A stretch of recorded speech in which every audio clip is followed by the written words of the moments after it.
Olá, galera. Boa noite. Como é que vocês estão? Boa noite, professor. Boa noite. Show de bola, galera. Estou vendo aqui que o pessoal está chegando devagarzinho. E aí, pessoal? As 2 últimas aulas do dia com sangue no olho, filosofia e sociologia. Se tudo der certo, hoje ainda a gente entra em Nietzsche, tá? Se tudo der certo, esse módulo 9 que a gente vai tratar agora, eu acho que é o módulo sobre Estado Moderno, Democracia e Sociedade Civil. Ele é pequenininho, então muito provavelmente a gente chega em Friedrich Nietzsche hoje, tá? Aí vai ser heavy metal, tá? Vai ser heavy metal do início ao fim, tudo bem? Então, vou projetar aqui o slide para vocês. Deixa eu projetar aqui dessa nossa aula. Beleza, galera.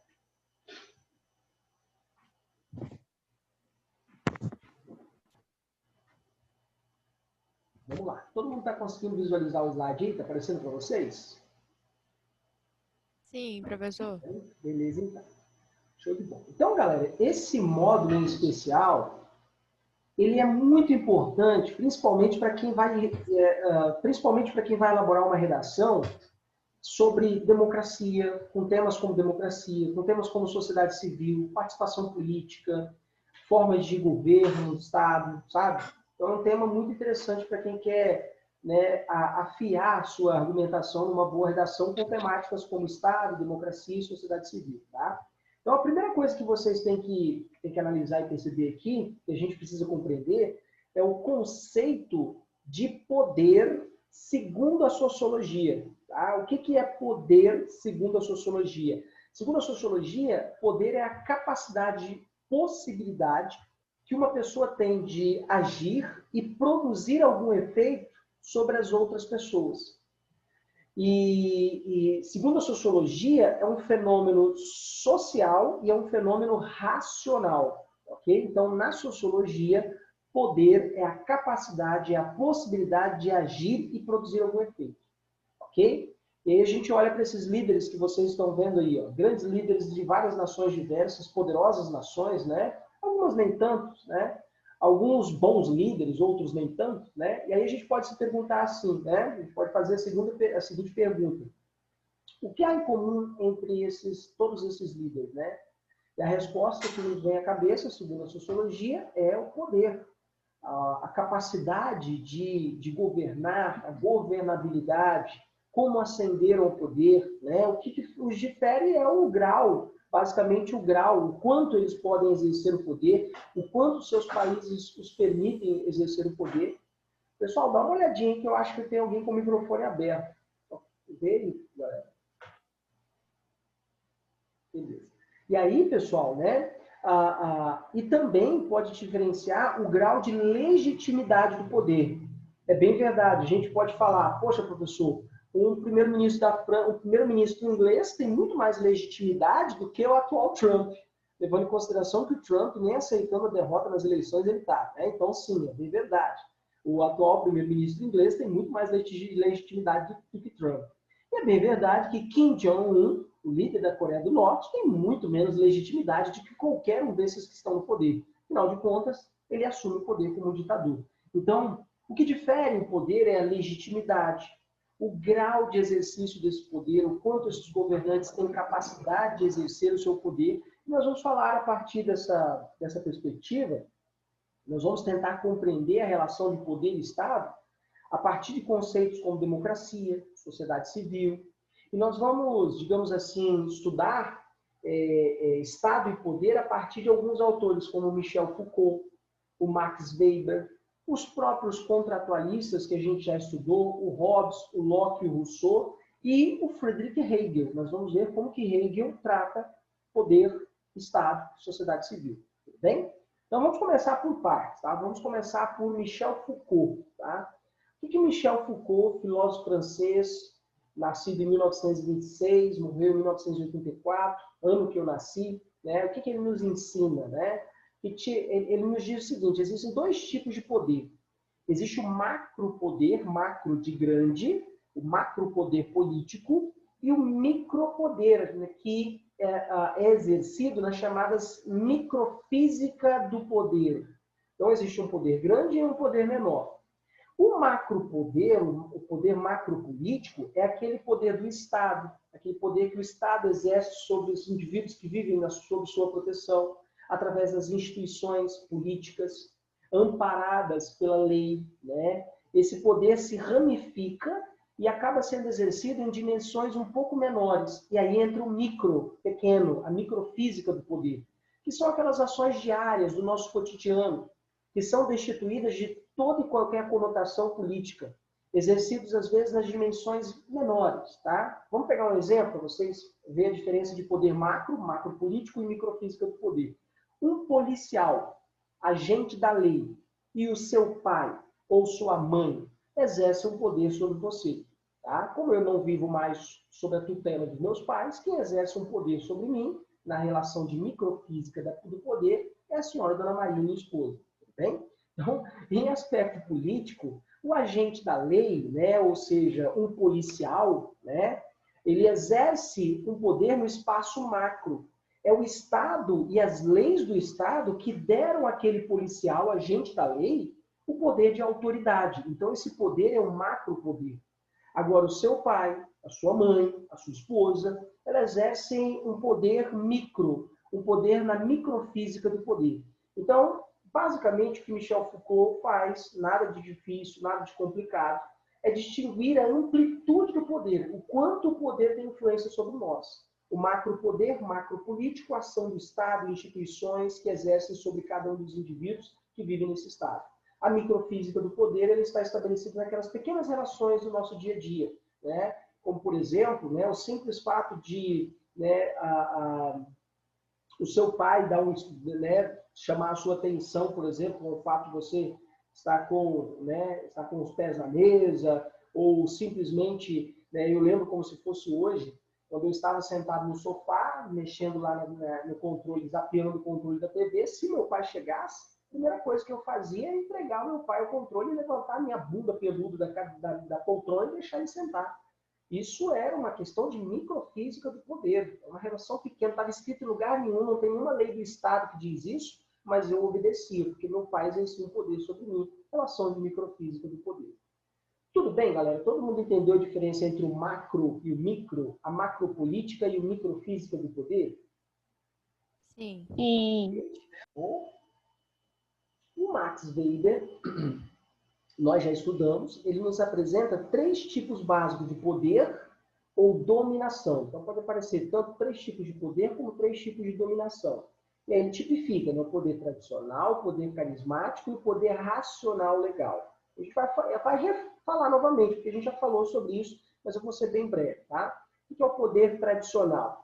É aquele poder que faz referência à obediência às tradições, aos costumes, né, que são passados de geração para geração. Um exemplo é o poder patriarcal, de uma pessoa mais velha em relação àquele que nasceu e é mais novo. Ou seja, aquele poder que é herdado, passado de geração para geração.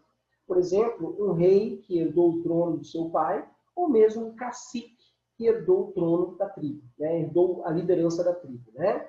Então, esse é o famoso poder tradicional, ele é passado por tradição, tá?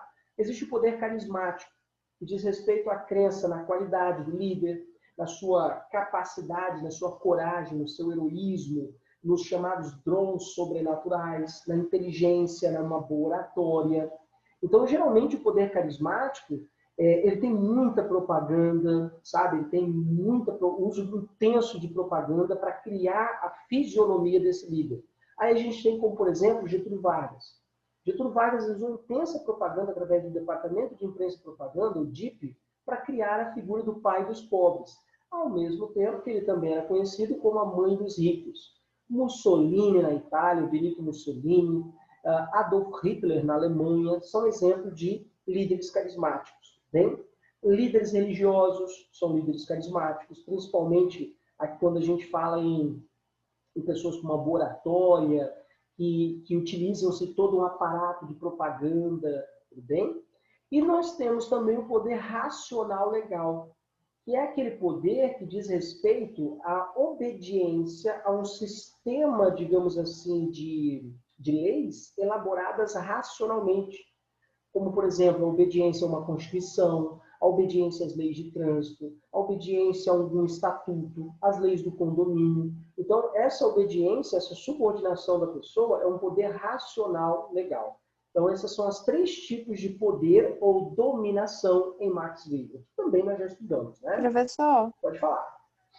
por exemplo, uma pessoa que ela vive numa tribo, ela segue as leis da tribo. Mas esse caso, o poder, ele seria tradicional ou ele seria racional, ou ele seria os dois? Então, tudo depende se aquele poder, aquelas leis foram herdadas. Se elas foram herdadas, passadas de geração para geração, automaticamente essas leis, ele obedece a um poder de mais tradicional do que racional legal. E aí, muitos sociólogos, inclusive o próprio Max Weber, destacam o seguinte: o poder racional legal, as leis, elas precisam estar escritas. Costumeiramente, tribos indígenas não possuem leis escritas. As leis são consuetudinárias, são leis fundamentadas na tradição, que são passadas de geração para geração por intermédio das tradições, dos valores, da tradição oral daquela tribo. Então, nesse caso específico de uma tribo indígena, onde as leis não estão escritas e elas foram passadas de geração para geração, aí eu tenho um poder tradicional. Agora, digamos que essa tribo, né, resolveu todos se sentar e criar uma lei. E todos decidiram em consenso, como se fosse um modelo democrático, que aquela lei era viável. E aí, nesse caso, as pessoas que são subordinadas à autoridade daquela lei que foi criada recentemente por aquela tribo, aquele poder é um poder racional legal. Tudo bem? Ok.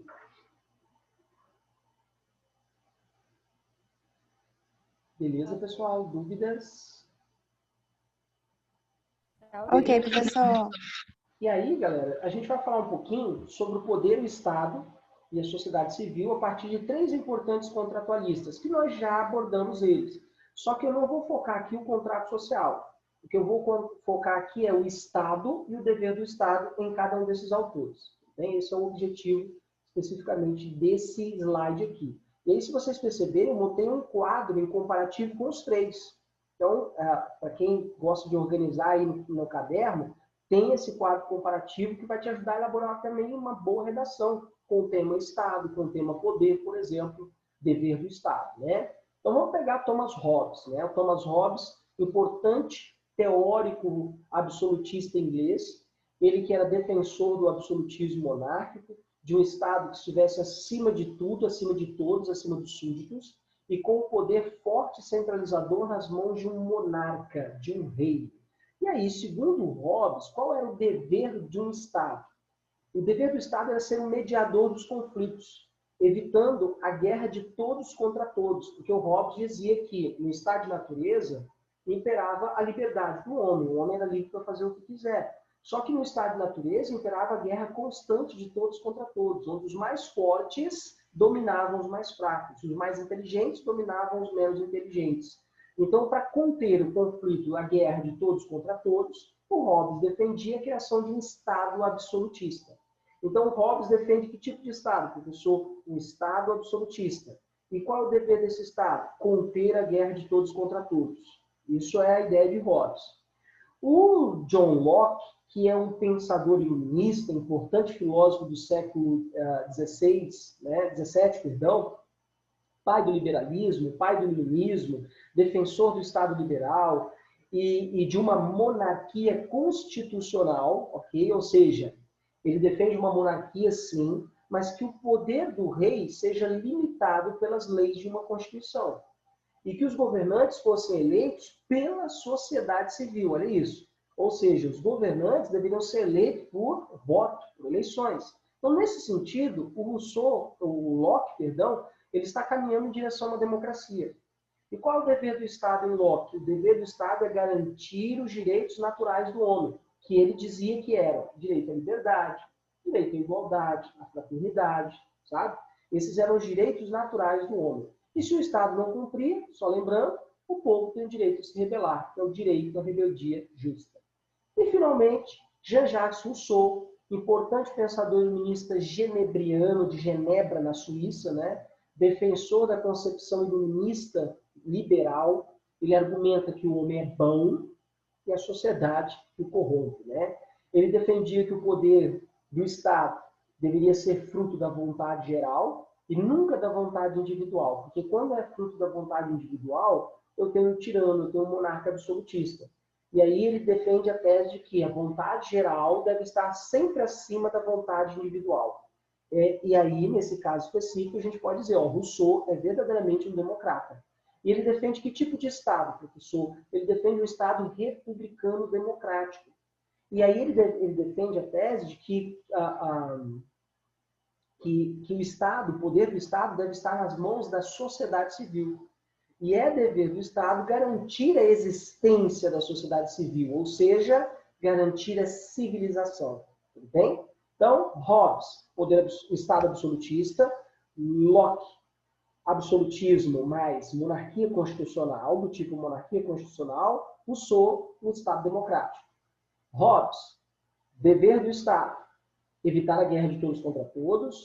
Locke, dever do Estado, garantir as liberdades individuais. Rousseau, dever do Estado, garantir a existência da sociedade civil. Tudo bem, pessoal? Vamos lá. Dúvidas?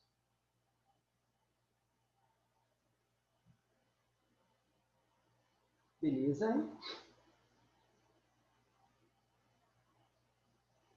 Beleza, professor. Ok, beleza, ok. E aí, Beleza. para fechar, a gente vai falar de Friedrich Hegel, né? O autor que nós tratamos lá do idealismo, né? Importante filósofo alemão, ele foi um crítico dos contratualistas. O que o Hegel defendia, professor? Segundo Hegel, o Estado ele é fruto de um alto grau de racionalidade que os indivíduos atingem. Então, só existe Estado com indivíduos racionais. E o Estado é um instrumento de coesão social. É através do Estado que as pessoas se identificam pela sua identidade nacional. Então, como que eu me identifico como brasileiro? Porque eu resido dentro do Estado brasileiro. Então, o Estado brasileiro traz para mim uma ideia de uma coesão social. Eu me sinto pertencente a alguma coisa, a um Estado, a uma nação. Tá? E o Estado deve existir, segundo Hegel, para conter a anarquia, conter a desordem que geralmente a sociedade civil costuma causar. E o Estado seria como um grande soberano que agregaria diversos interesses pessoais, pacificando os conflitos, criando unidade, entendimento entre os indivíduos. E todos estariam sob proteção do Estado.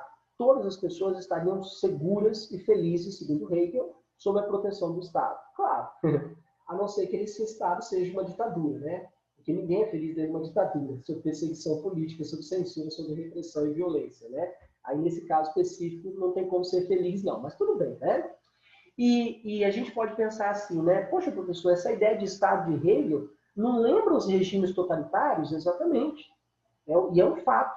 As ideias de Hegel sobre o Estado acabaram influenciando o fascismo italiano, o nazismo na Alemanha, tá? O salazarismo em Portugal, o franquismo na Espanha. E o que Hegel defende? Ele defende o que ele chamou de Estado objetivo, que seria para ele o ponto mais elevado do espírito. Né? Só lembrando o espírito, o que é lá em Hegel, o espírito é aquele momento da história que alcança o seu ápice, né? É o contexto histórico, o momento histórico que alcança o seu ápice. O que justificaria sua frase? O indivíduo só existe como membro do Estado. Fora do Estado não existe indivíduo. Fora dele, o indivíduo não é absolutamente nada. Mas dentro do Estado, o indivíduo faz parte de um todo, encontrando, digamos assim, sentido para sua existência, tornando-se, digamos assim, completamente livre. E aí você pode se perguntar assim, professor, não é contraditório? Como que alguém, pertencendo ao Estado, obedecendo às leis de um Estado, pode ser livre? Pode se perguntar assim, é contraditória essa ideia de Hegel, né? Exatamente, sim. Mas o que Hegel argumenta, né? Ser livre é, ao mesmo tempo, se submeter às leis do Estado. Leis essas que foram criadas pela própria sociedade civil. E aí, segundo Hegel, a obediência às leis do Estado não significa uma submissão forçada, mas sim uma subordinação das pessoas ao Estado que produz as leis. E as leis que foram, digamos assim, criadas pelas próprias pessoas, garantindo que o Estado seja sempre fará o melhor para o indivíduo, seja sempre protetor do indivíduo. Então, as leis devem sempre garantir a vida, a paz, a segurança, a liberdade para todas as pessoas. Portanto, Hegel ele traz uma ideia de que a liberdade está diretamente relacionada com a lei. Então, se a gente senta, né, e resolve criar uma lei, e todos resolvem obedecer essas leis, significa que nós somos livres. É isso que Hegel está dizendo. Somos livres e somos tão livres que escolhemos obedecer uma lei. Então, ao sentarmos e criarmos uma lei que será obedecida por todos e todos se consentiram com esta lei, significa que nós somos absolutamente, objetivamente livres, porque escolhemos obedecer aquela lei. Se pudermos escolher obedecer aquela lei, significa que somos livres. Tudo bem, pessoal? Vamos lá. Dúvidas? Perguntas? Vamos lá. Tudo bem, professor. Okay. Todo mundo entendeu a ideia da liberdade em Hegel? Okay? Esse é o tópico mais relevante, digamos assim. Né? Bom, e aí a gente vai falar um pouquinho agora sobre outro conceito muito importante que vocês precisam ter em mente, que é o conceito sobre as formas de Estado. E nós temos basicamente o Estado absolutista e o Estado liberal. E a gente vai falar um pouquinho sobre esses estados, tá? Eu montei esse infográfico aí para vocês terem uma noção básica do que é o Estado absolutista e o que é o Estado liberal. E aí, onde é que surge, professor, o Estado absolutista? Ele surge na transição da Idade Média para a Idade Moderna, como contraponto ao poder descentralizado da Idade Média, aquele poder da Idade Média, poder feudal, onde cada senhor feudal mandava como queria dentro do seu feudo. E o poder absolutista é caracterizado pela forte centralização do poder político nas mãos de um monarca, de um rei. Um rei que é absolutista. Dentre os autores que nós falamos agora há pouco, Thomas Hobbes é um defensor de um Estado absolutista. Tudo bem? O Estado absolutista, ele toma forma de Estado nacional absolutista a partir do momento que ele unifica, por exemplo, as leis, a língua, a religião. E nós sabemos que a língua e a religião são elementos da identidade nacional de um povo, né? De um grupo social e etc. O Estado liberal, por sua vez, ele é resultado do conflito entre a burguesia e a aristocracia, a nobreza. Então, o Estado liberal, ele prega, por exemplo, a liberdade. O próprio nome diz, liberal, liberdade. E a partir do século XVIII, e das ideias iluministas, como liberdade, igualdade, fraternidade, a burguesia passou a lutar, digamos assim, por direitos naturais, que o John Locke tanto defendia. E nós acabamos de ver dois grandes defensores do Estado liberal, o John Locke e o Rousseau. Né? Então, a burguesia, a partir do século XVIII, passou a lutar por liberdade, por igualdade, por fraternidade, e passou a delegar ao Estado o dever de garantir a liberdade, a igualdade e fraternidade entre os indivíduos. Isso em oposição ao antigo regime. Então, resumidamente, né, quando a gente fala em Revolução Gloriosa, de 1688, na Inglaterra, a Revolução Americana, ou a Independência dos Estados Unidos, de 1776, ou mesmo a Revolução Francesa, de 1789, nós estamos falando de revoluções liberais burguesas contra o Estado absolutista. Então, do século XV até o século XVIII, predominou o Estado absolutista. Do século XVIII até os dias de hoje, predomina-se o Estado liberal, onde defende-se o laissez-faire, né? Termo em francês que significa deixe fazer, deixe passar, o mundo caminha por si só, que é uma base de um princípio de pensamento liberal iluminista de livre comércio, né?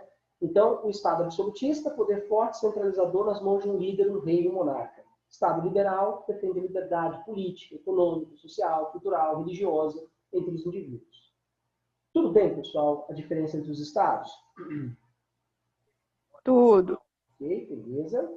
E aí a gente vai falar agora um pouquinho sobre o conceito de sociedade civil, que é o conceito mais aceito no momento, que vocês devem, não só podem, como devem usar numa boa argumentação de redação. Tá? Então, a gente viu lá nos contratualistas que sociedade civil é o momento em que as leis são criadas, e uma vez criadas as leis, aquele indivíduo que antes vivia no estado de natureza passa para o estado civil, o estado civilizado. Então, nos contratualistas, Hobbes, Locke, Rousseau, o estado civil é o momento que as leis existem e fazem de nós pessoas civilizadas. E aí a gente pode duvidar disso. E o próprio Hegel criticava esses contratualistas justamente por isso. A sociedade civil, segundo Hegel, era fruto do estado objetivo. O ponto mais elevado do espírito. É o momento que as pessoas criam a partir das ideias o Estado, que é fruto das leis, que passa a garantir a vida, a paz, a segurança, a liberdade de todos os indivíduos. Agora, o pensador que mais contribuiu para o nosso conceito atual de sociedade civil foi um cara chamado Dietrich Habermas. Dietrich Habermas, que é um filósofo alemão, pensador alemão, um dos intelectuais mais respeitados na Europa e no mundo, ainda vivo, esse velhinho aí com lábios laborintos, tá? Ele defende sua teoria da ação comunicativa, em que ele argumenta o seguinte: nós, seres humanos, seres humaninhos, somos seres de interação social. O tempo todo nós estamos nos relacionando socialmente. Nosso cotidiano, as nossas interações simbólicas, como um simples joinha, né? Um simples aperto de mão, né? Um simples toque de mão, sabe? É parte da nossa interação social. E é repleta de símbolos, sons, palavras. E essa interação social, que só é possível entre nós seres humaninhos, é que é responsável por construir a ideia de sociedade civil. É que constrói o espaço para a possibilidade da existência da sociedade civil. Ok? Então, qualquer ambiente que você pode trocar ideias, compartilhar informação, conhecimento, debater algum assunto, é um ambiente, é um espaço para a construção da sociedade civil. E aí é isso que é a ação comunicativa, né? Essa teoria da ação comunicativa. O tempo todo, quando estamos nos comunicando, nós estamos compartilhando espaços para a sociedade civil existir. Quer ver um exemplo disso? O Barack Obama, quando foi disputar a sua segunda eleição, o seu segundo mandato, aonde é que ele foi conversar? Ele foi em barzinhos. Ele se sentou em mesas de bares e geralmente em redutos do Partido Democrata, né, republicano, perdão, porque o Obama é democrata. E aí ele foi em barzinhos e conversar com os caras. Homens brancos, conservadores, autoritários em muitos pontos, que de forma alguma votariam nele. Ele sentou à mesa com esses caras e conversou com eles. A mesinha de um bar foi um ambiente com muito simbolismo e, ao mesmo tempo, um espaço para a criação da sociedade civil, através da ação comunicativa. Tudo bem? Então, o Dietrich Habermas, ele defende a tese de que tudo aquilo que possibilita a vida com o outro, a vida em sociedade, e que também possibilita a existência da sociedade civil. E aí o Habermas destaca, ainda que a sociedade civil não seja homogênea e nem harmônica, a gente tem conflitos constantemente, qualquer espaço de debate, conciliação, conversa, discussão, é um ambiente para a construção da sociedade civil. Tudo bem, pessoal? Perguntas? Vamos lá.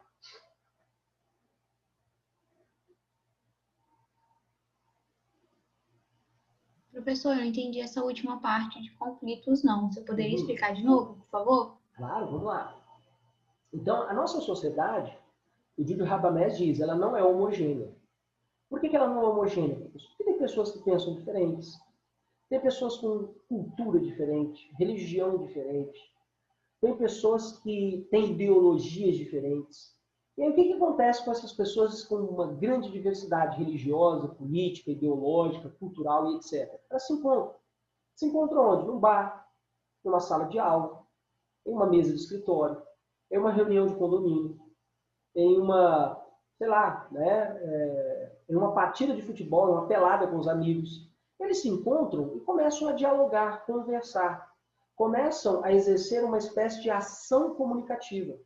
Essa ação comunicativa que permite essa troca e a possibilidade da comunicação, do diálogo, é um espaço, segundo Júlio Habermas, de construção da sociedade civil.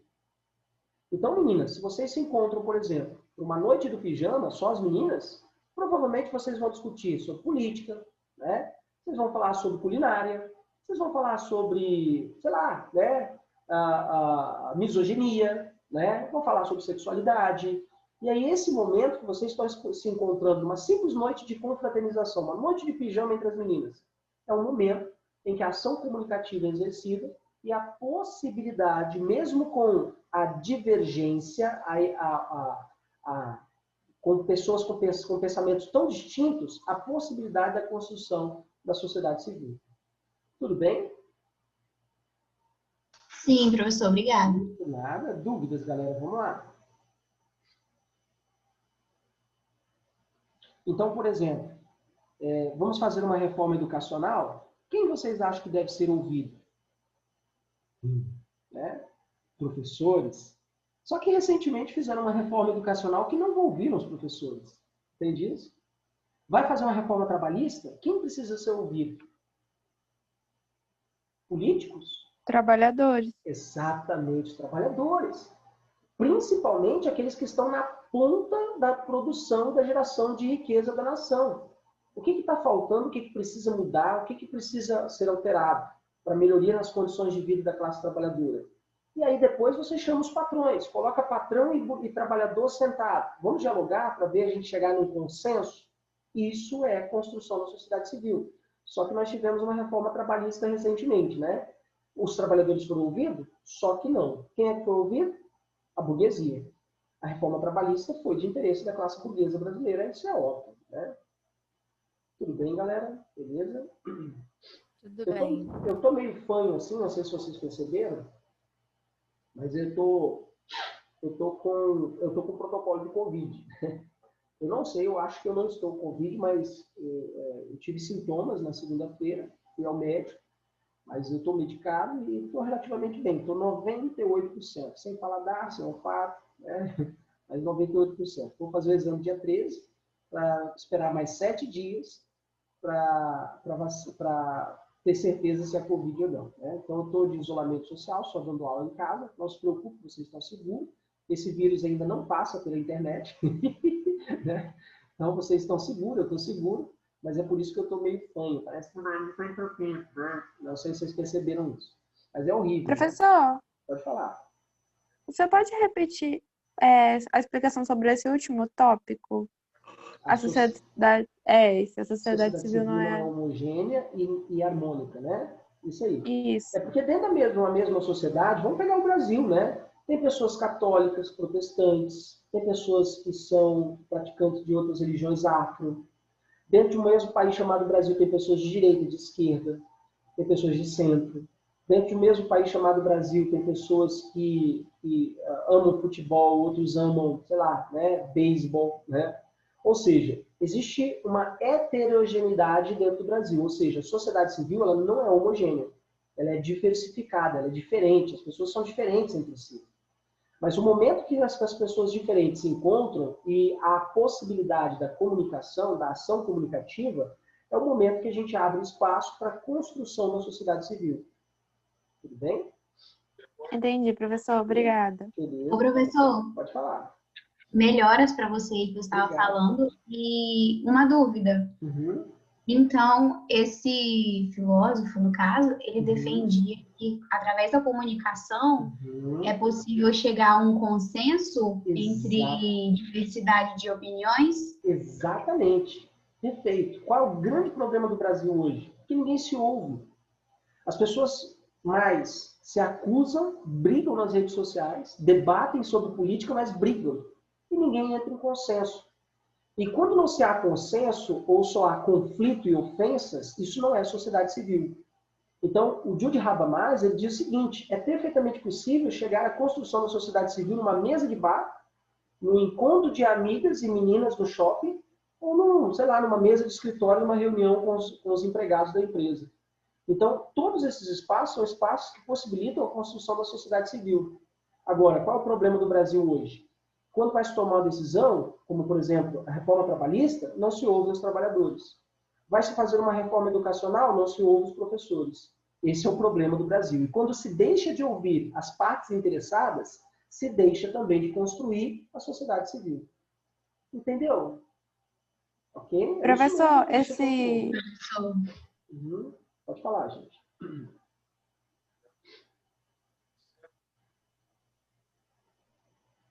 Professor, esse sociólogo tem muito a ver com aquela metáfora que o senhor sempre fala do sacode de pão, né? Sim, muito, né? Que é uma parábola chinesa, né? Aquela ideia de que dois chineses, cada um com uma sacola com 2 pães, eles se encontram e trocam as sacolas. Cada um vai para casa com 2 pães. Mas se cada um encontra-se com uma ideia, diferente, eles trocam a ideia e cada um vai para casa com 2 ideias. Qual será a ideia aceita? Não importa, sabe? O importante é a gente construir o diálogo, abrir a possibilidade da construção da sociedade civil. Tudo bem? Beleza, galera? E aí, pessoal, nós vamos chegar agora para falar um pouquinho sobre o Estado liberal, o Estado social, que, por sua vez, vai nos ajudar a entender a democracia liberal e a democracia social. E eu fiz o mesmo esquema aqui para vocês. Eu separei as características e o objetivo do Estado liberal e do Estado social, e como que o Estado liberal evolui para uma democracia liberal e como que o Estado social evolui para uma democracia social.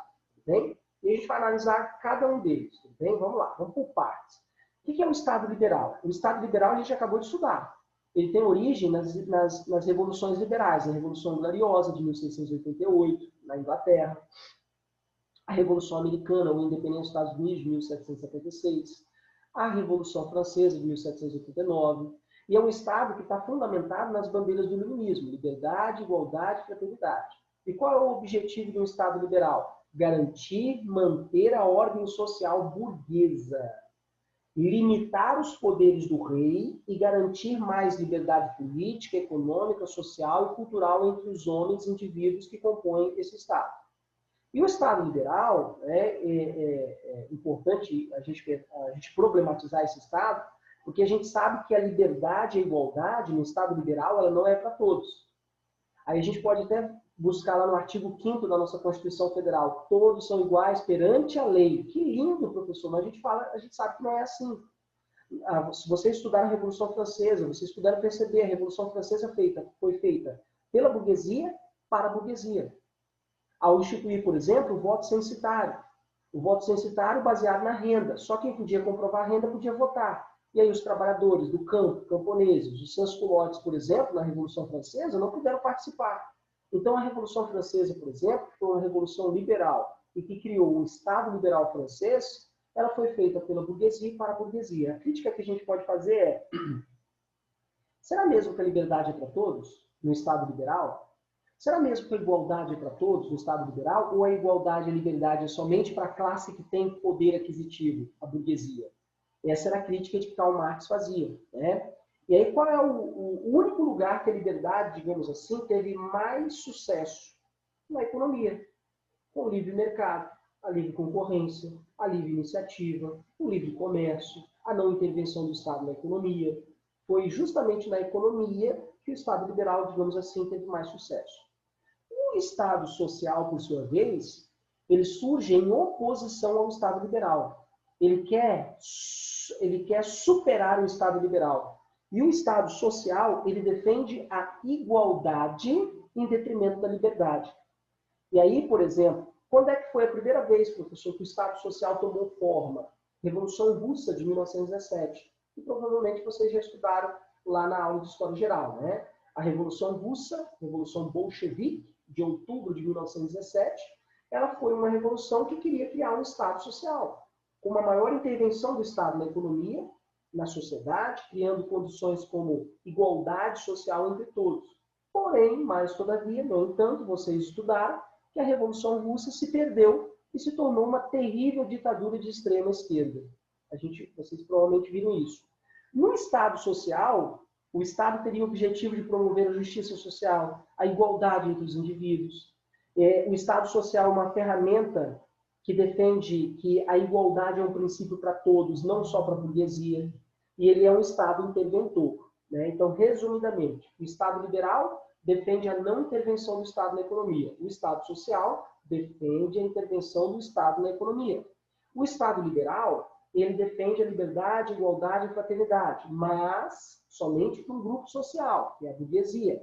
O Estado social defende a liberdade, a igualdade, mas principalmente a igualdade entre todos.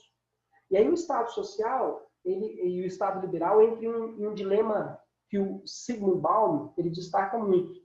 O Estado liberal levanta a bandeira da liberdade. O Estado social levanta a bandeira da igualdade. Quanto mais liberdade eu dou para os indivíduos, menor a desigualdade, maior é a desigualdade social. Mais os indivíduos são diferentes socialmente. E quanto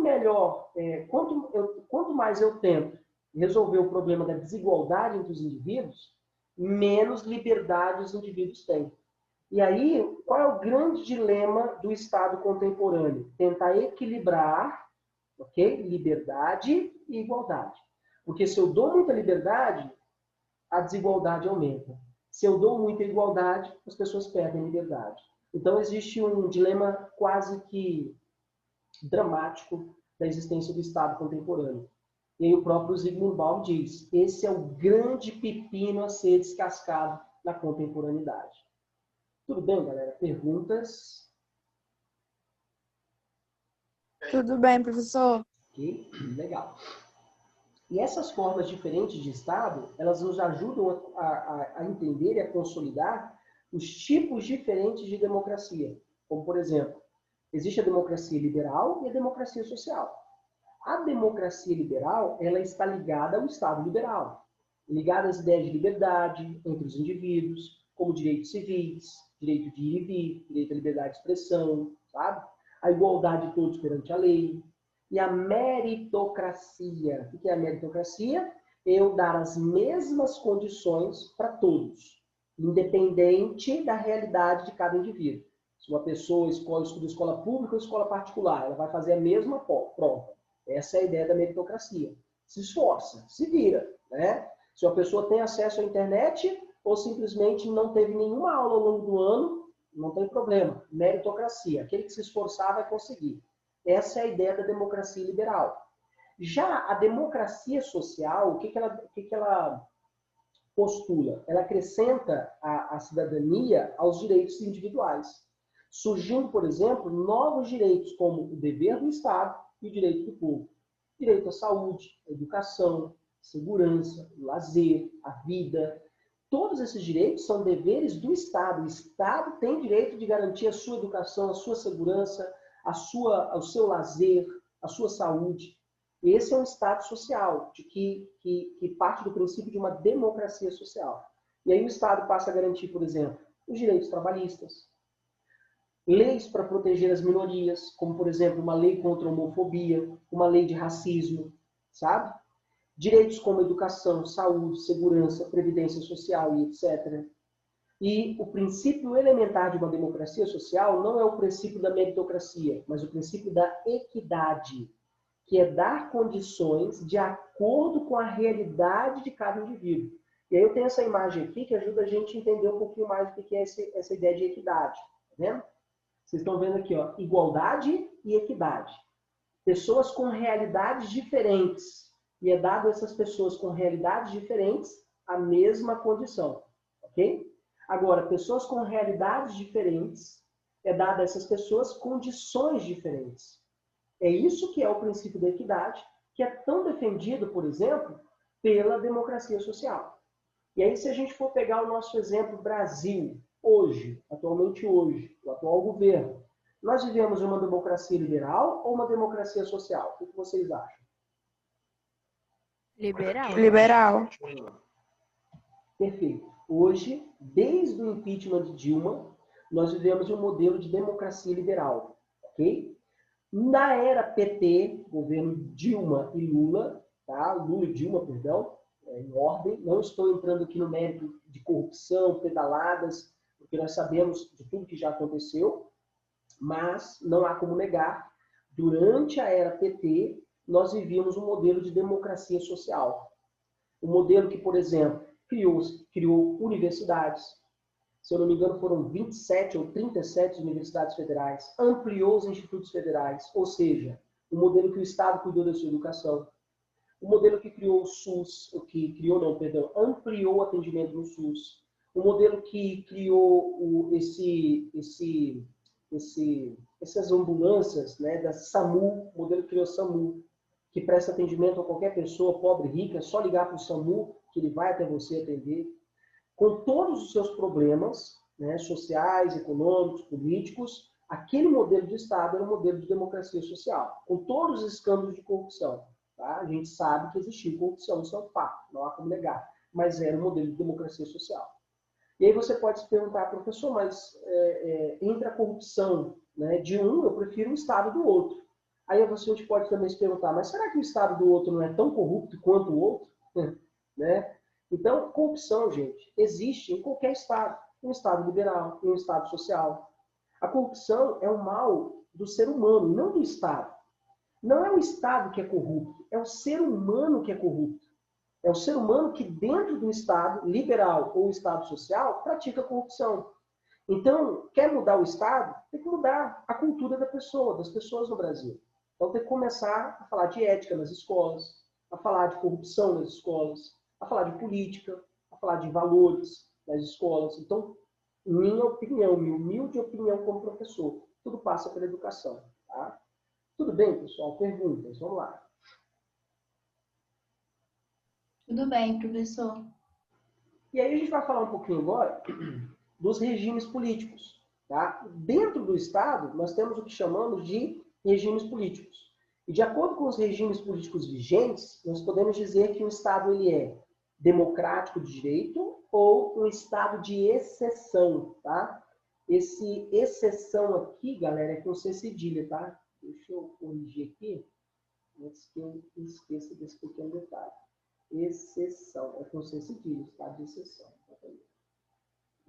Erro meu, tá?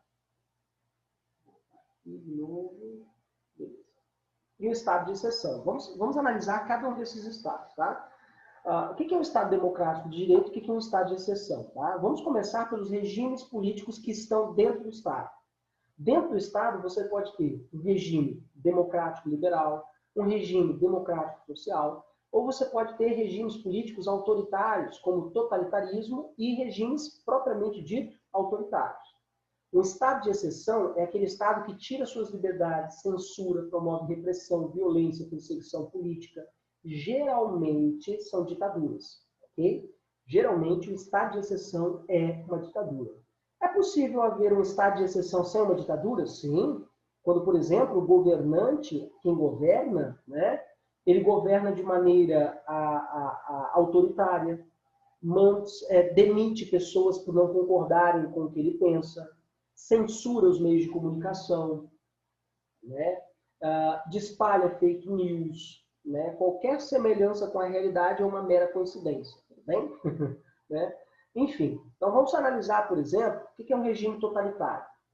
O regime totalitário, vocês sabem, nós temos exemplos diversos, como nazismo na Alemanha, fascismo na Itália, salazarismo em Portugal, franquismo na Espanha, o maoísmo na China de Mao Tse-tung, o stalinismo na União Soviética. São exemplos de regimes totalitários, em que o Estado é forte, centralizado, em que suprime a autonomia e liberdade da sociedade civil.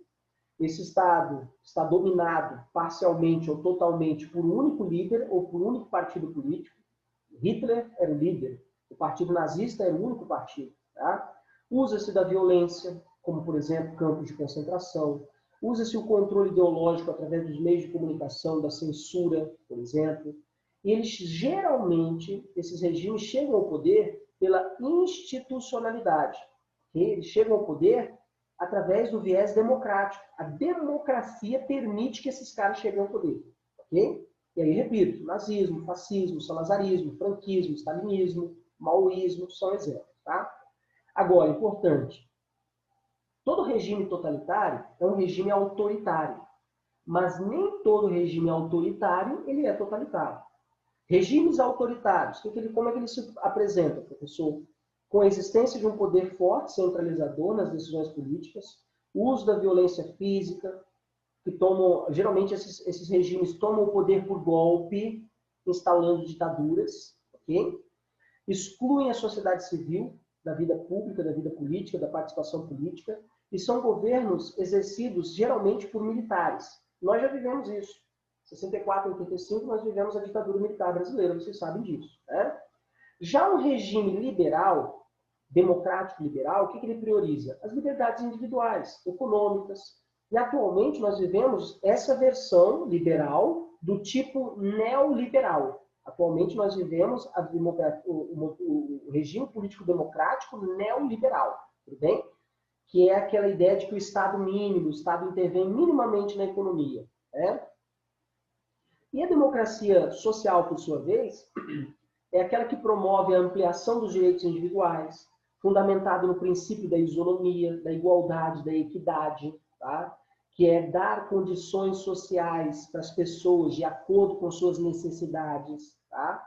E no Brasil, em especial, nós já vivemos esses dois modelos, de uma democracia social e de uma democracia liberal. Já vivemos, inclusive, um regime autoritário, 2 vezes, não, 3 vezes. Vivemos um regime autoritário entre 1889 a 1894, com a República da Espada. Vivemos um regime autoritário na Era Vargas, no Estado Novo, de 37 a 45. E vivemos um regime autoritário durante o regime militar brasileiro, de 1964 a 1985. Então, por 3 vezes na história do Brasil, nós já vivemos o autoritarismo, né, como regime político. Tudo bem, pessoal? Vamos lá. Dúvidas? Ok? Professor, Uhum. então, para o governo ser totalitário, tem que ser necessariamente por um golpe? Ele deve ter subido ao poder necessariamente por um golpe? Ou não? Para ele ser totalitário? Isso. Não, é o contrário. Para ele ser totalitário, ele tem que ascender ao poder pelo viés democrático, por eleições. Foi o que Hitler fez. Em 1932, o Partido Nazista ele conseguiu eleger 270 cadeiras na Câmara do Reichstag, no parlamento alemão. Isso em 1932.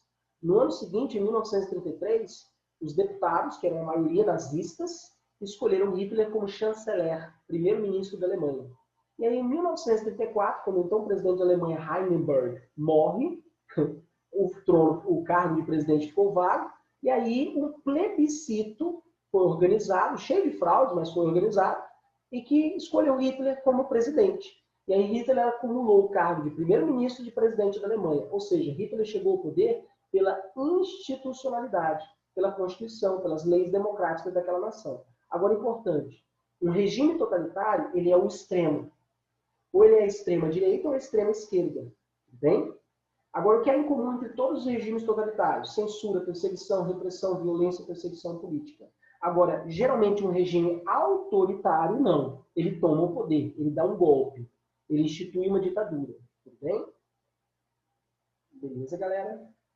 Entendi, professor. Obrigada. E dúvidas? Vamos lá. Tudo bem? Continuando, então, para a gente fechar a nossa aula de hoje. Professor, rapidinho. Pode falar. Você pode explicar... Eu entendi a característica do estado de exceção. Uhum. Aí, o Estado democrático de direito seria o que visa os direitos da sociedade, essas coisas assim, né? Perfeito. Direitos civis, direitos sociais, direitos trabalhistas. Um Estado democrático de direito, ele ouve a população. Quer seja do modelo democrático liberal, quer seja do democrático social, mas ele ouve a população. Um Estado de exceção cala a população, censura a população. Um Estado de exceção, por exemplo, como foi o autoritarismo no Brasil, em 1964 e 1985, acabou com as eleições diretas. Não havia eleições diretas no Brasil entre 64 e 85. Quem é que escolheu o presidente do Brasil, professor? Era uma junta militar. E o povo? O povo ficou calado. Né? O povo, na verdade, foi calado pelo regime militar. Tudo bem? Tudo, professor. Obrigada. Beleza? Entendi. Perguntas, galera? Vamos lá. Dúvidas? Tranquilos? E aí a gente vai fazer um panorama geral da evolução da democracia e da cidadania no Brasil, que pode também servir de argumento para você elaborar uma boa redação, tá? Caindo um tema como democracia e cidadania no Brasil. E a gente vai fazer um paralelo com as 7 constituições que o Brasil já passou ao longo da sua história, tudo bem? E a gente vai começar pela Constituição de 1824, Constituição do Império, tá? Primeiro reinado, governo de Dom Pedro I, tá? Nessa Constituição, estabeleceu-se o voto censitário, baseado na renda. Para você ter direito ao voto, a exemplo do eleitor da paróquia, ele tinha que comprovar a renda de 100 mil réis.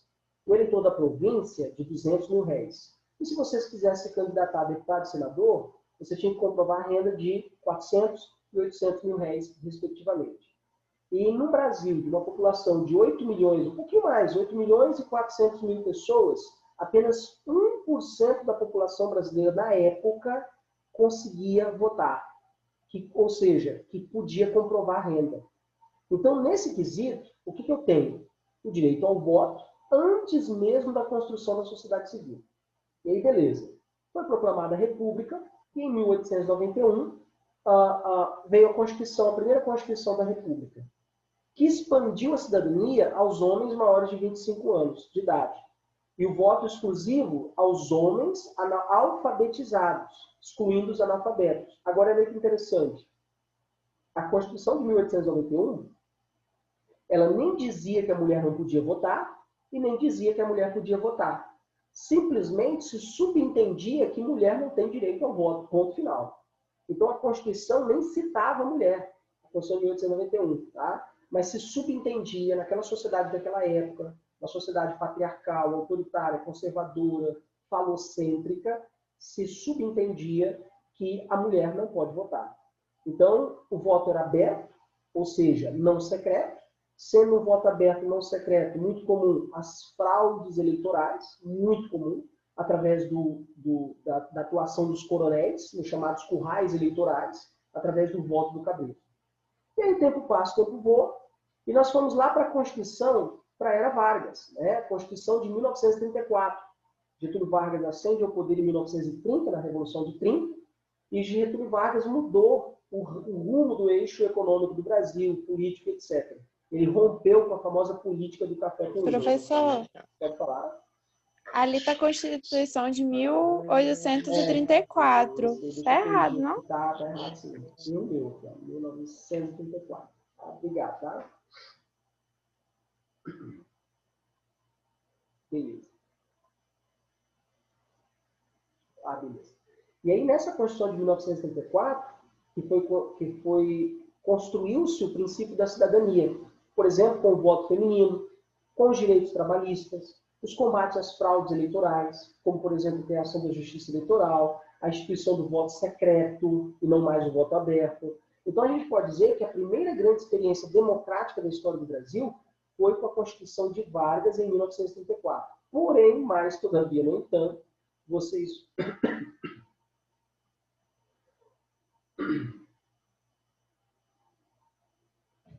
estudaram, galera, que o próprio Getúlio Vargas instituiu uma ditadura no Estado Novo, né, em 1937. Em 1937, Vargas fechou o regime com traços de autoritarismo, centralizando o poder político em suas mãos. Por exemplo, ele fechou a esfera do poder legislativo, ele fechou a Câmara do Senado, a Câmara dos Deputados, submeteu o judiciário ao executivo, as liberdades individuais foram cassadas, os direitos sociais, como greves, manifestações, foram revogados, prisões arbitrárias, censura, perseguição política, foi o governo de Vargas entre 1937 a 1945, quando ele é derrubado, ele é obrigado a renunciar, né? E aí veio a Constituição de 1946, que prezou pelas liberdades, né, que foram restituídas. Basicamente, a Constituição de 1946, ela restaurou a Constituição de 34, resumidamente, tá? E aí veio a Constituição do regime militar. 1º de abril de 1964, os militares tomam o poder no Brasil, implantam um estado de exceção, okay, com regime autoritário, uma ditadura, um golpe, não há como negar isso, com a perda dos direitos civis, com as eleições indiretas, censura, repressão, violência, perseguição política. E aí vem o ato institucional de número 5, que era a ditadura total, os anos de chumbo, com a revogação dos direitos civis, sociais e políticos, censura, repressão e perseguição política, prisões arbitrárias, violência como a tortura, que foi contra os direitos humanos, tá? Atacando os direitos humanos. E aí, em 1984, 85, nós temos o início do processo de abertura política, nas palavras do próprio general Ernesto Geisel, né? Deveria ser lenta, gradual e pacífica a abertura, a partir da década de 70. E em 1988, com o fim do regime militar, nós temos ali uma Constituição ficando pronta, a nossa atual Constituição, a Constituição Cidadã. Constituição essa que foi uma resposta ao regime militar, que pendeu para o Estado democrático social. Okay? A Constituição de 1988 empurra o Estado brasileiro para o Estado democrático social, tá? Como forma de regime. Né? E aí estabeleceu as eleições diretas, o voto aos analfabetos, os direitos civis, como liberdades individuais, fim da censura, os direitos sociais, como a saúde, educação, moradia, emprego, que era dever do Estado, direito do povo. Então, é dever do Estado hoje garantir a sua educação, a sua saúde, a sua segurança, né? E aí a gente olha como, por exemplo, pessoal, se a gente for comparar os Estados Unidos com relação ao Brasil, o Estado brasileiro, ele é mais democrático social ou o Estado norte-americano? Com certeza, o Estado brasileiro, ele é mais democrático social do que o Estado norte-americano, que é um Estado mais democrático liberal do que democrático social. Quer ver um exemplo? Nos Estados Unidos não existe SUS, Sistema Único de Saúde, ok? Enquanto no Brasil é dever do Estado garantir a sua saúde, ok? Vamos lá, pessoal. Perguntas, dúvidas?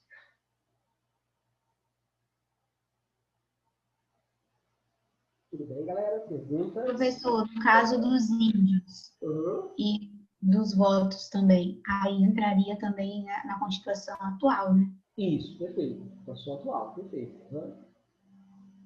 Beleza? Ah, tá, entendi. Ou seja, uma ampliação da cidadania, né? Aos índios, né? Olha que legal isso, né? Beleza, galera? Dúvidas? Beleza, professor. Bom. E aí a gente fecha essa nossa aula de democracia, né? Democracia, sociedade civil e Estado moderno, e a gente vai entrar em filosofia com Nietzsche, Friedrich Nietzsche. Deixa eu fechar aqui, galera. Top.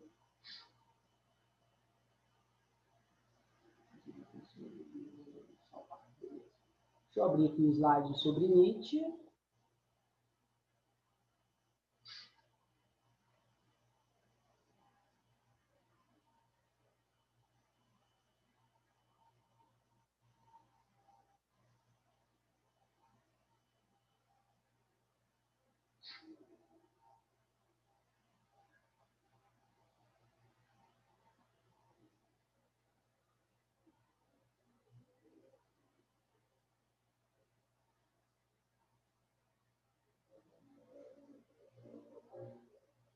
Beleza, galera. Todo mundo consegue ver o slide aí sobre Nietzsche?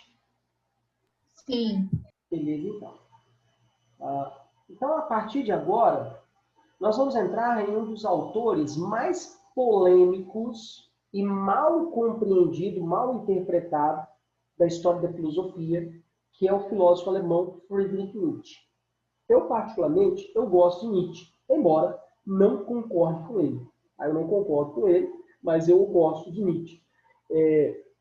Aquela velha máxima, né? Posso não concordar com uma palavra com que dissestes, mas defenderei até a morte o seu direito de dizer, tá? Então, Nietzsche, quem é Nietzsche, né? Vamos analisar primeiro quem é esse cara, né? Por que Nietzsche é tão polêmico, tão importante, né? O Nietzsche teve uma vida muito marcada por convicções profundas, ao ponto de ele morrer, né, abandonado praticamente, doente, e justamente um cara que defendia justamente o contrário. Tá? O Nietzsche nasceu em 1844, em Hocken, na Alemanha. Era de uma família de luterana, de pai e mãe luteranos, mas ele se tornou um ateu convicto. E ele é conhecido como o homem que matou Deus. Ele é conhecido como o homem que matou Deus. E o Nietzsche foi discípulo de Arthur Schopenhauer, outro importante filósofo alemão, famoso pelo seu pessimismo frente ao mundo e também pelo seu ateísmo. Tá? O Schopenhauer também era ateu. Um livro importante de Arthur Schopenhauer é O Mundo como Vontade e Representação, onde Schopenhauer argumenta que o que move o homem não são as ideias, menos ainda a realidade, mas o que move o homem, o ser humaninho, são as vontades. Tudo é vontade, segundo Arthur Schopenhauer. Você faz o que faz, você pensa como pensa, você age como age, porque você tem vontades. Tá? E é o que nos move, sabe? O que leva vocês a estarem agora, né? Agora são 21h35, em frente a um celular, em frente a um computador. Uma vontade enorme de ter sucesso no Enem, conseguir uma vaga numa universidade e ser alguém na vida. Garantir um emprego no futuro. Ou seja, vontade move vocês. Ok? E uma vez as vontades, elas não sendo saciadas, segundo Schopenhauer, vem a angústia, o sofrimento, a dor. Sofrimento, por exemplo, de não atingir um objetivo pessoal. Sofrimento, angústia e dor física, por fome, por sede, por frio, por exemplo. E a vida humana, segundo Arthur Schopenhauer, é como se fosse um pêndulo. Okay? Ela fica oscilando entre a alegria, a felicidade e a tristeza e a dor. A vida humana é assim, o tempo todo. Há momentos que você está legal, tá para cima, tá alto astral, tá top de linha, tá muito feliz. Tem momentos que você está para baixo, tá borocochô, tá triste. Então a vida humana é isso. Um pêndulo balançando para cima e para baixo, entre a felicidade e a tristeza, entre a alegria e a dor. A vida humana é isso, segundo Schopenhauer. E todas as vezes que chegamos à dor, nós lutamos incessantemente, com vontade, para buscar a felicidade. E aí, a dor, ela é necessária. Porque a dor, o sofrimento, a tristeza, ela te empurra, faz você se mover para buscar ser uma pessoa feliz. Então, o que nos move, né, é a vontade, segundo Arthur Schopenhauer. E aí o Nietzsche, ele foi fortemente influenciado por esse filósofo. Como diria a grande máxima, né, por trás de um grande homem existe uma grande mulher. Por trás de Nietzsche existe Arthur Schopenhauer. Né? Ou seja, Nietzsche foi fortemente influenciado por Arthur Schopenhauer. E Nietzsche fez duras críticas, né, ao platonismo e aos valores do cristianismo, que ele chamou de moral dos escravos ou a moral do rebanho. Já eu vou falar sobre esses dois conceitos. Tá? Segundo ele, a vida, segundo Nietzsche, a vida é sem sentido, cruel e cega. Ou seja, em que sentido que a vida é sem sentido, professor? Parece até um pleonasmo, né? Em que sentido a vida é sem sentido? A vida é sem sentido quando você fica acreditando que existe um plano superior, quando existe um paraíso, um céu, algo do gênero. E aí Nietzsche, como ele não acredita em Deus, como ele é um ateu, ele diz o seguinte, né? Não existe sentido na vida, a não ser esse mundo que você vive. O sentido da sua vida está na sua própria existência, ponto final. Então você não precisa ficar caçando um sentido para a sua vida em um Deus superior, ou uma vida sobrenatural, ou numa vida metafísica, ou no céu, no paraíso. Né? Não existe. Então para que você vai ficar tentando dar sentido à sua vida? Né? Essa é a crítica do Nietzsche. Pode falar? O Nietzsche é o do Super-Homem? Isso, é o cara do Super-Homem. Ah, tá bom. Que não tem nada a ver com o Homem de Aço dos quadrinhos nem dos filmes, tá, gente? Embora as pessoas geralmente confundam. Tudo bem? E aí, galera, né? Segundo ele, a nossa vida, né? As nossas vidas são guiadas por forças que ele chama de vontade. Ou seja, uma herança de Arthur Schopenhauer. Essa ideia de vontade foi herança de Arthur Schopenhauer. E ao contrário de Schopenhauer, que defendia a tese de que nós devemos viver uma vida isolada do mundo e aceitar a nossa existência, o Nietzsche ele defende que as pessoas deveriam aproveitar o máximo possível suas vidas e usufruir de tudo que o mundo poderia lhe dar e lhe oferecer. É isso que Nietzsche defende, aproveitar a vida e usufruir a vida. Dentre as obras clássicas de Nietzsche, O Nascimento da Tragédia, Humano Demasiadamente Humano, A Gaia Ciência, sua obra clássica e prima no campo da filosofia, Assim Falou Zaratustra, e na minha humilde opinião, os dois melhores livros de Nietzsche é Além do Bem e do Mal e Esse Homo. São livrinhos pequenininhos, tá? Mas de uma profundidade teórica, filosófica gigantesca. Eu não concordo com nada do que esses livros dizem, mas é muito legal de ler. É muito legal, tá? Se algum dia tiver a oportunidade. Esses são os mais fáceis dele, tá, gente? O mais fácil dele, Esse Homo e Além do Bem e do Mal, tá? Professor, Pode falar. no caso dele defender que tudo é vontade, ele dispensava, como que eu vou dizer? Ele dispensava as desigualdades, digamos assim, e acreditava só na vontade, que não dependia da realidade dos indivíduos para tentar fazer alguma coisa ou não? Exatamente.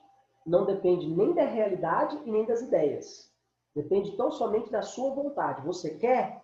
Corre atrás. Quer se formar em uma universidade? Nade de braçada. Mesmo que a realidade seja diversa. Nade de braçada. Aí Nietzsche diz, quanto mais próximo, quanto mais no topo, né, mais as pessoas vão te atacar, mais elas vão tentar te derrubar.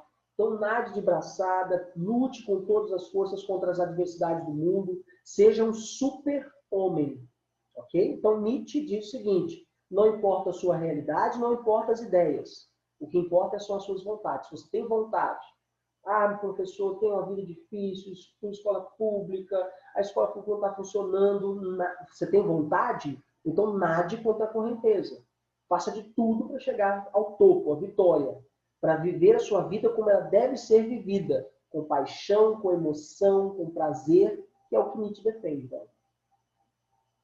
Tudo bem? Tudo bem, professor. Obrigada. Beleza. E aí, galera, segundo Nietzsche, essa ideia é muito interessante. Segundo Nietzsche, a vida e o próprio ser humano, ele é formado por duas forças, dois espíritos antagônicos, tá? Não pensem aí vocês que esse espírito é algo sobrenatural, tá? Não é nada disso não, tá? E quais são esses espíritos? O espírito dionisíaco, que faz referência a Dionísio, tá? E o espírito apolíneo, que faz referência a Apolo. Quem é o Apolíneo, professor? O Apolíneo é o deus da Grécia Antiga do Sol, que na mitologia romana é o Febo, né?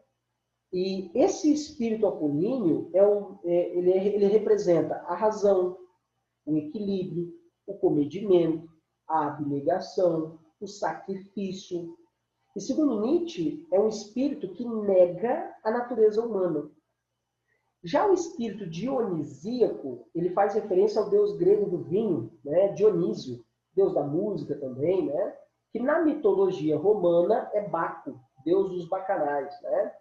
E o espírito dionisíaco, ele representa as paixões, a emoção, o prazer, o desejo, a coragem, o vigor, a ousadia. E segundo Nietzsche, esse espírito é um espírito mais legítimo. É um espírito que exalta a natureza humana. A natureza humana é uma natureza de paixões, emoções, coragem, vigor, ousadia. O tempo todo. E aí o que Nietzsche diz?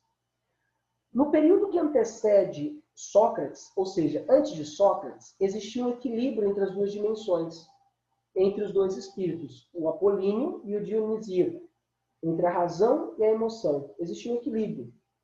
E a vida era mais saudável, era uma vida, digamos assim, mais natural, segundo Nietzsche. Okay? Só que aí me veio Sócrates, o pai da filosofia ocidental, o pai fundador da ética e da moral. E aí o que Sócrates fez? Que Nietzsche chama Sócrates de o homem de uma visão só. Nietzsche chama Sócrates de o homem de uma visão só. O Sócrates, ele corrompeu a vida saudável quando ele priorizou a razão em detrimento da emoção. Quando ele priorizou o espírito apolíneo em detrimento do espírito dionisíaco.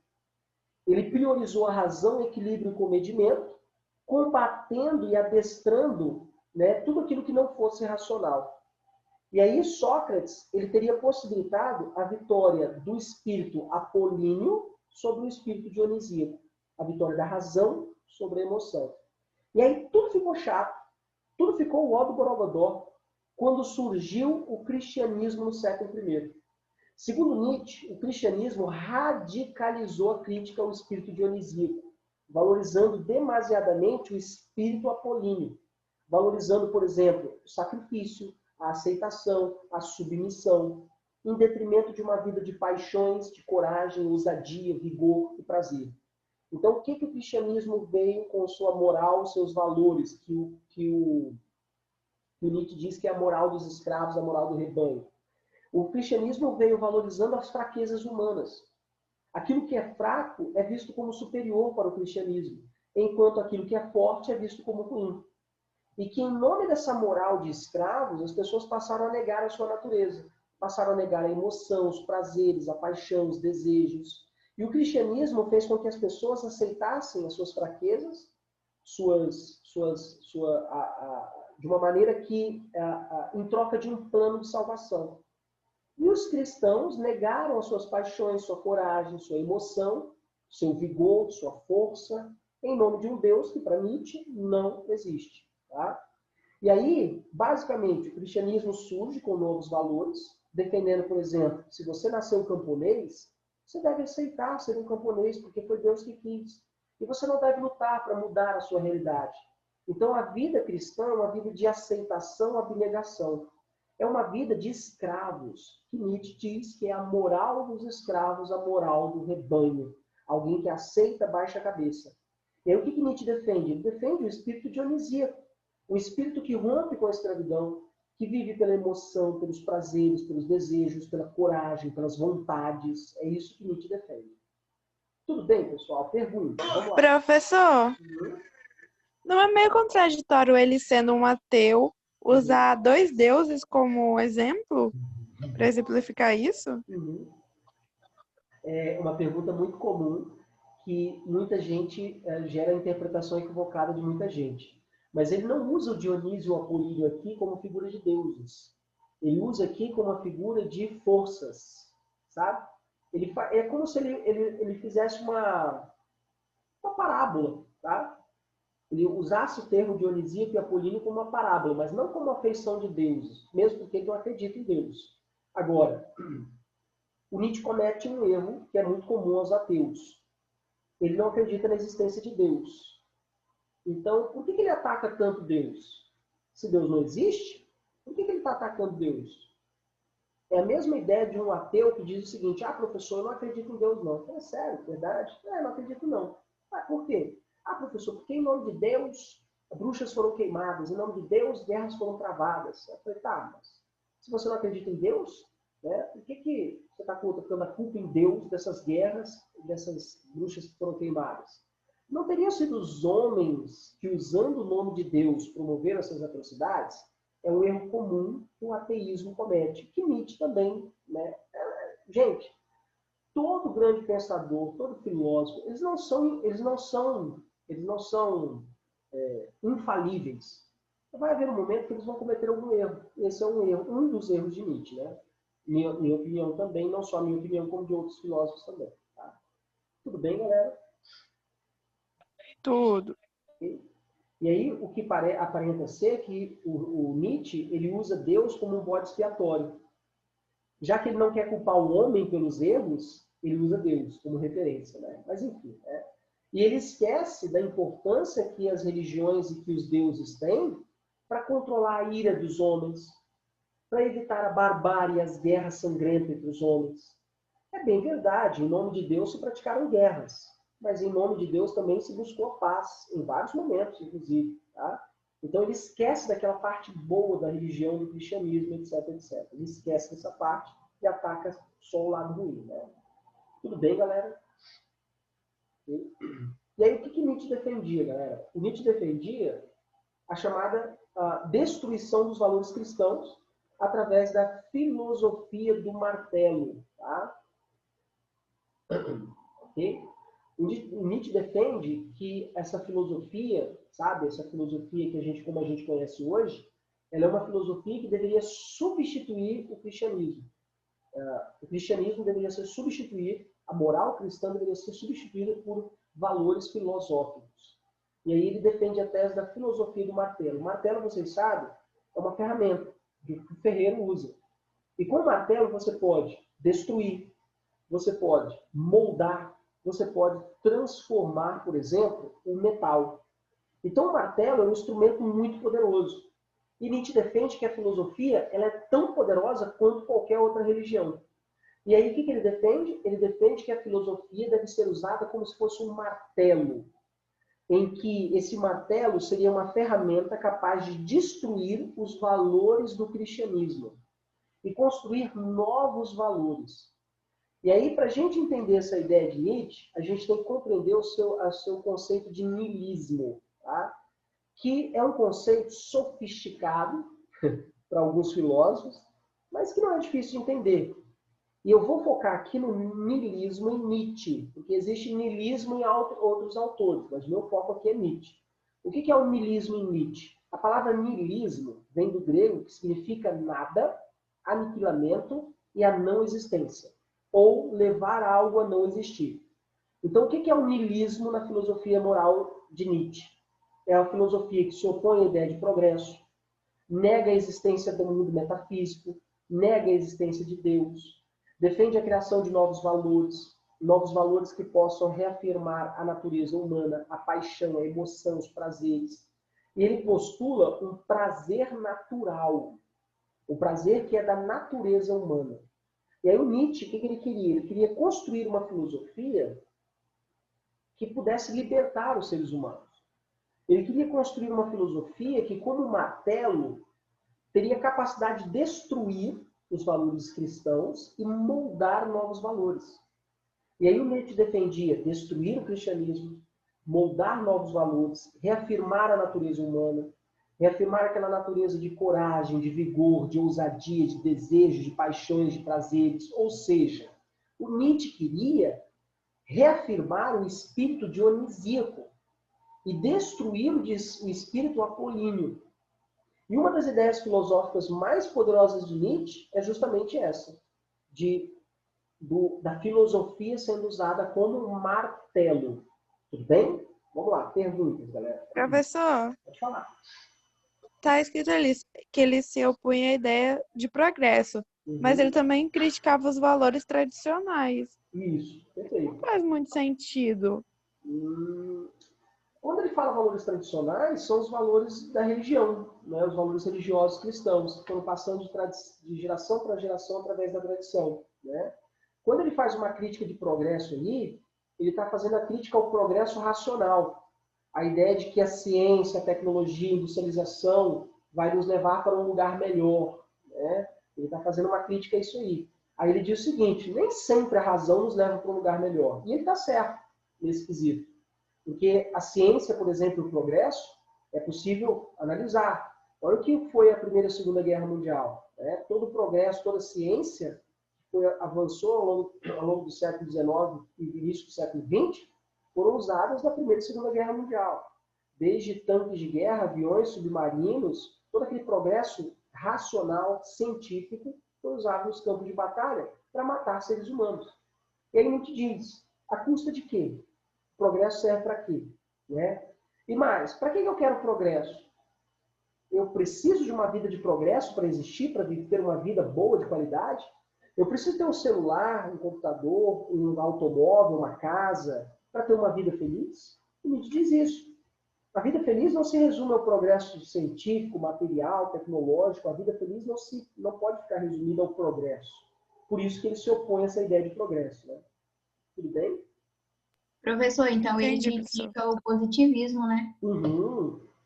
Embora o positivismo tenha vindo depois, o Nietzsche, e sim, é verdade. Ele faz uma espécie de dura crítica ao positivismo kantiano. Tá? Perfeitamente viável. Tá? Podemos dizer que a filosofia de Nietzsche é um contraponto ao positivismo. Podemos dizer também. Tá? Tudo bem, galera? Perguntas? Tudo bem. Beleza? Podemos continuar então. Para a gente fechar então, uma das ideias que eu mais gosto em Nietzsche é a ideia do eterno retorno. Tá? E essa ideia eu vou deixar aí aberto depois para vocês refletirem, passarem a semana pensando na vida de vocês. Tá? Essa ideia é muito legal, é um barato. Tá?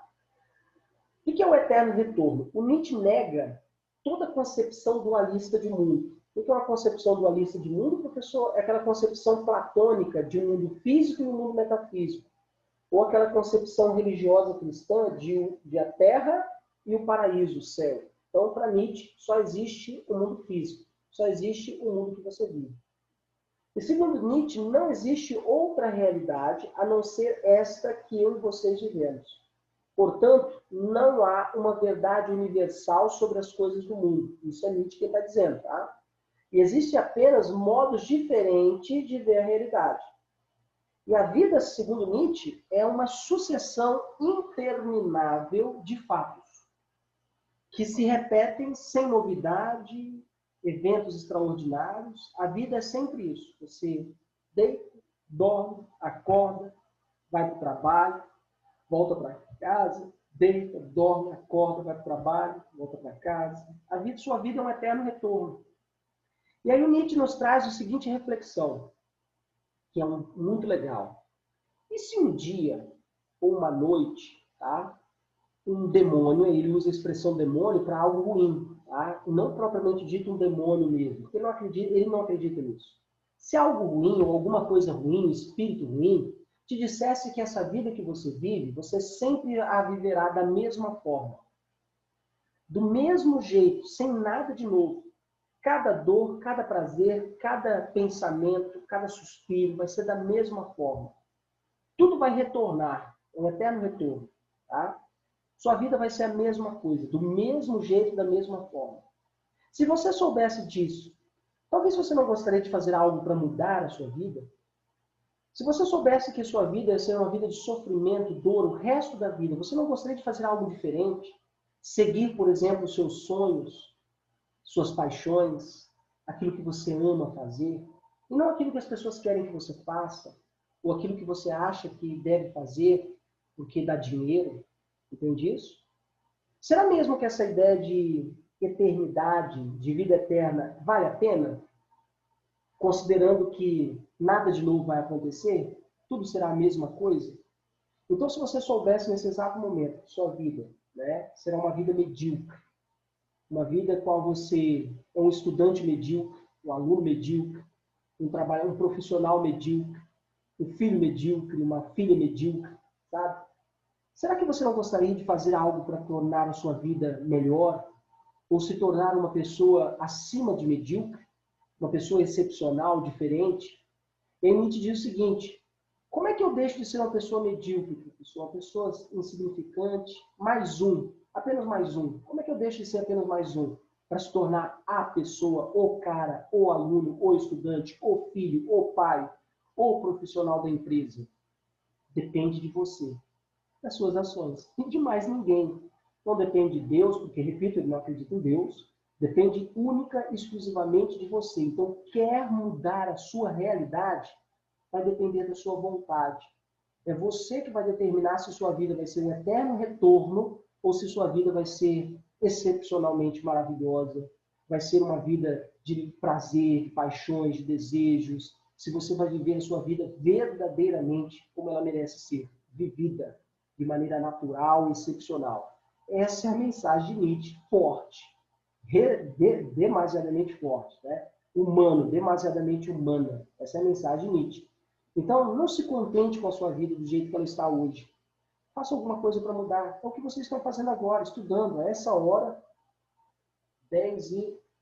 21h58, vocês estão aqui cansados, de frente para o computador, tentando assimilar o máximo possível de conhecimento. Não deixem as vidas de vocês se resumirem a dor, tristeza, sofrimento, medo. Lute o tempo todo contra dor, sofrimento, medo. O pêndulo de Schopenhauer, né? Busque a felicidade, busque a alegria. busque, né, satisfazer as suas paixões, seus desejos, mas é claro, você não vai precisar passar em cima de ninguém, atropelar ninguém, você não vai precisar ser soberbo para fazer isso. Você vai precisar ser você mesmo. E essa é a grande mensagem do Eterno Retorno de Nietzsche, né? Que é um barato, na minha humilde opinião, é um barato. Né? Tudo bem, galera? Perguntas? Vamos lá. Tudo bem, professor? Beleza, então. Então, na próxima aula, a gente vai falar sobre a morte de Deus e vamos falar sobre o super-homem em Nietzsche. Tudo bem? E aí a gente fecha aqui hoje a nossa aula. Falta pouquinho para a gente fechar Nietzsche, né? Falta pouquinho para a gente fechar Nietzsche. A gente vai voltar para a Sociologia e vamos caminhando aí para a reta final das nossas aulas de Filosofia e Sociologia. Tudo bem, galera? Obrigado pela atenção de vocês. Um bom descanso para vocês. E até semana que vem, se Deus quiser. Tá? Um abraço. Boa noite, professor. Boa noite. Para você também. Boa noite.